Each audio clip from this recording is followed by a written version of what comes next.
Si vous ne vivez pas dans une grotte, que vous êtes abonné à Netflix, que vous aimez les séries et les films sur les tueurs en série, alors vous attendez sûrement cette troisième saison de Monstres. La série de Ryan Murphy débarque en effet aujourd'hui avec comme thème principal Ed Gein, l'un des plus célèbres tueurs en série du XXe siècle. Alors est-ce qu'après les frères Menendez et surtout Jeffrey Dahmer, on commencerait pas un petit peu à tourner en rond ici? C'est ce que je vous propose de découvrir aujourd'hui dans cette critique.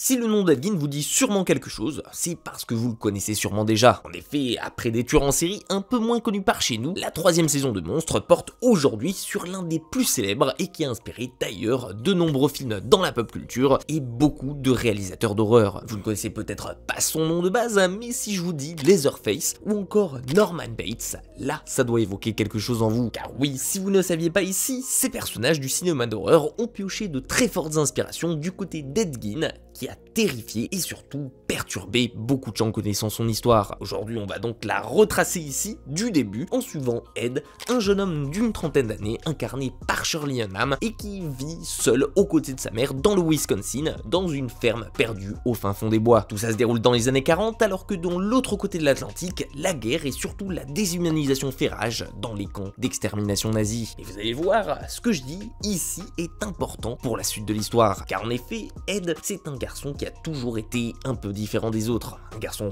particulier, mais ce n'est réellement qu'à partir d'un certain moment que son cerveau va avoir le déclic qui va le faire basculer dans l'horreur banalisée. Et ce déclic, en réalité ici, il va venir des clichés venus des camps de la mort nazie. Car lorsque de telles horreurs, inconcevables à cette époque, apparaissent devant ses yeux pour la première fois, tout comme la collection d'abat-jours à base de peau humaine fabriquée par une certaine Is Lecor, femme de colonel SS, son cerveau va en quelque sorte vriller pour de bon et éprouver une certaine fascination morbide pour les peaux humaines. D'où, j'imagine que vous l'avez maintenant, son surnom Leatherface dans le film Massacre à la tronçonneuse. Et malheureusement, à partir du moment où il commence à y prendre goût, comme la plupart des tueurs en série, il va être impossible pour lui de s'arrêter. Et ce qui commence au départ comme une véritable fascination pour la mort et pour la profanation de tombes, va vite se transformer en une passion très glauque dans laquelle il plonge à chaque fois que son cerveau lui demande de tuer, que ce soit par frustration, par envie sexuelle, par désir de vengeance ou bien à cause de la fascination qu'il a pour le tannage des peaux humaines. Je peux vous dire tout de suite qu'avec cette saison 3, on est à un cran au-dessus et on est à milieu de ce que proposait la première saison avec Jeffrey Dahmer. Vous êtes donc averti ici, cette série qui n'était déjà pas faite pour tout le monde depuis sa saison 1 va aborder des thèmes ultra choquants dans sa troisième saison. Commençons déjà ici par les nouveautés apportées au cours de cette saison 3. Cette affaire est plus particulière que toutes les autres pour l'instant puisqu'elle a elle-même fasciné le monde par la suite. Comme je vous l'ai dit avant, Hitchcock lui-même s'en est inspiré, Toby Hooper pour créer le personnage de Leatherface,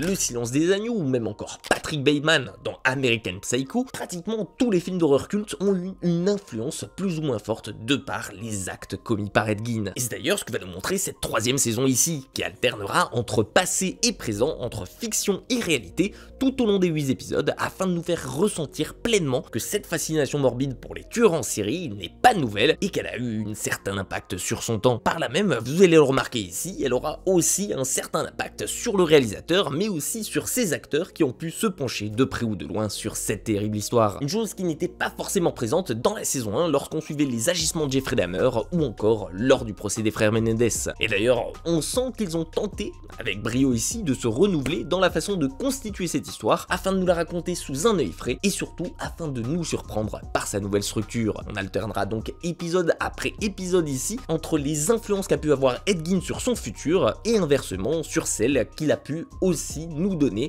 par les films sur la façon dont on s'est imaginé qu'il a commis ses actes. Et si d'un côté la série va se renouveler, ce qui fait plaisir à voir vu qu'on s'y attendait pas forcément, celui qui vous impressionnera le plus ici, et je ne mâcherai même pas mes mots, c'est la prestation hallucinante que va nous offrir Shirley Unham à l'écran. Vu qu'on n'avait plus vu depuis Rebel Moon chez Snyder, il va nous mettre une claque monumentale ici, à laquelle vous êtes littéralement pas prêt. Il va s'immiscer tellement bien dans la peau du tueur en série que ça va devenir limite viscéral et tordu à l'écran. Le plus terrible dans tout ça, c'est vraiment le voir métamorphoser ici, après l'acte, après qu'il ait tué quelqu'un de sang-froid, ou bien qu'il ait déterré un corps au cimetière, et qu'il l'utilise pour faire vous savez quoi. Et malheureusement, c'est aussi là que pour moi, la série a franchi une certaine limite. Alors oui, je sais que beaucoup de gens sont offusqués par le passé, que ce soit une série ou bien sur d'autres films qui utilisent les tueurs en série en vedette et qui ne sont pas forcément respectueux envers les victimes de ces derniers. Mais là où, à mon humble avis, ça va trop loin aujourd'hui avec l'histoire d'Ed Gein, c'est que Netflix n'a rien censuré du tout. Je m'explique, je suis pas du tout pro-censure et au contraire, je suis même pour que les réalisateurs et les auteurs puissent exprimer librement toutes leurs idées dans les films et dans leurs séries. D'ailleurs, je suis un fervent amoureux du cinéma d'horreur et jusque là, ça ne m'avait jamais dérangé. La plupart du temps, au pire, c'est un petit peu explicite, mais assez rapide pour ne jamais totalement être mal à l'aise devant. Malheureusement, dans une série comme celle-là, où on sent qu'on va de plus en plus tester les limites du spectateur, je vous avoue que je me suis senti extrêmement mal à l'aise plus d'une fois ici. Peut-être même à peu près 1 ou 2 fois par épisode, vu qu'on sent qu'ils essaient de choquer ici, spoiler alert, ça marche, à tel point qu'ils vont nous donner envie de gerber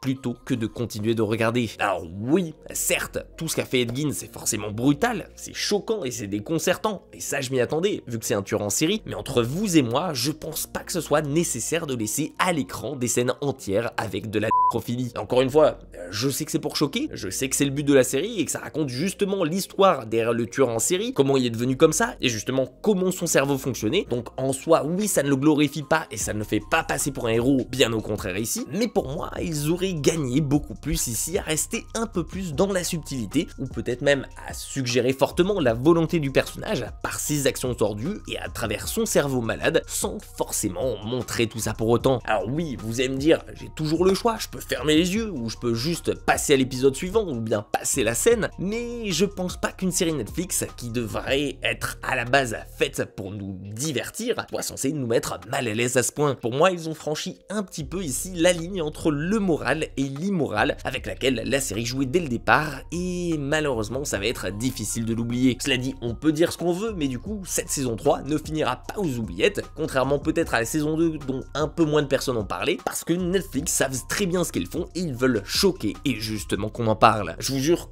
que personnellement, je m'attendais pas à voir Charlie Hunnam là-dedans. Et autant je l'ai reconnu physiquement, autant j'ai été totalement horrifié par littéralement chacune de ses actions à l'écran et par la mise en scène qui va de pair avec un sentiment étrange qui nous laisse comme une atmosphère pesante et malaisante et complètement tordue dont on aura du mal à se défaire une fois la série terminée. D'un autre côté, vu que c'était le but visé, bah forcément je peux qu'applaudir à l'acteur pour son rôle qu'il assume jusqu'au bout à fond, même dans le pire des scènes inhumaines au possible et dont il faudra quelques jours pour s'en remettre ici. Certes, alors, c'est pas forcément mon genre de prestation favorite, ni même celle que j'aurais envie de revoir un jour, mais d'un autre côté, on peut dire qu'il va réellement marquer les esprits. Visuellement, vous le comprendrez donc rapidement, la série est plutôt explicite, c'est le mot, mais on pourra applaudir néanmoins l'effort colossal qui est fait derrière chaque scène pour tenter de nous faire pénétrer dans la peau et de comprendre le cerveau de son personnage principal afin de nous montrer comment il raisonnait. On sent que dans cette 3e saison, ils ont essayé de relever la barre encore plus haut comparé à la première qui avait déjà choqué nombre de spectateurs à l'époque. Est-ce que, selon vous, justement, la ligne entre ce qu'on peut montrer à la télévision et la décence quant à avoir à traiter ce genre d'histoire a été franchie? Bah ça, je vous en laisse libre juge dans les commentaires. En attendant, une chose est sûre, je sens qu'on va en entendre parler de cette saison 3. En tout cas, j'espère que cette vidéo vous aura plu, j'attends de savoir ce que vous avez pensé de cette saison 3, de savoir si elle vous a choqué comme moi, si elle vous a paru normale ou plutôt déçue par rapport aux 2 premières. En attendant, si ma vidéo vous a plu, pensez à me le faire savoir en lui laissant un petit like, en la partageant bien, en vous abonnant à la chaîne si ce n'est pas déjà fait. Prenez soin de vous et pour ma part, moi je vous dis à très vite